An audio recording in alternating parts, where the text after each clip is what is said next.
¿cómo están? Hoy haremos un vídeo en Minecraft. Sí, un vídeo en Minecraft.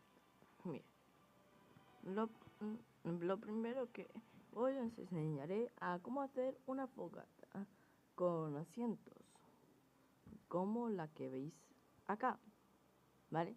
Primero hagamos un agujero de Primero hagamos un es muy recomendable hacerlo en creativo. Mire, primero hacemos un agujero de 2 bloques en cada extremo.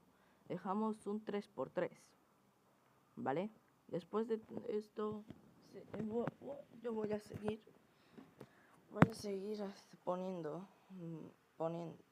esto en 4 lados hasta dejar un agujero de hasta el 3×3. Y luego ponemos una fogata acá. Ahora, vale, ahora ponemos soportes. Ahora pondremos